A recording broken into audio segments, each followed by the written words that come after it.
నెల్లూరు నగర శివార్లో గత అర్ధరాత్రి భారీ అగ్ని ప్రమాదం సంభవించింది. కల్లూరుపల్లి హౌసింగ్ బోర్డు సమీపంలో ఉన్న బాణాసంచా గోడౌన్ పేలిపోయింది. ప్రమాదంలో అక్కడ పనిచేస్తున్న వాచ్మెన్ మృత్యువాత పడ్డారు.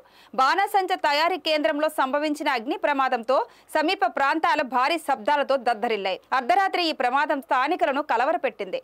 బాణాసంచా గోడౌన్ అగ్ని ప్రమాదం జరిగిన సమాచారాన్ని తెలుసుకున్న అగ్నిమాపక కేంద్రం అధికారులు హూటాహూటిన సంఘటనా స్థలానికి చేరుకొని మంటలను అదుపు చేశారు. అప్పటికే పూర్తిగా నష్టం సంభవించింది. నెల్లూరు రూరల్ డీఎస్పీ ఘట్టమనేని శ్రీనివాసరావు సంఘటన స్థలాన్ని పరిశీలించారు. అగ్ని ప్రమాద కారణాలపై ఆరా తీస్తున్నారు.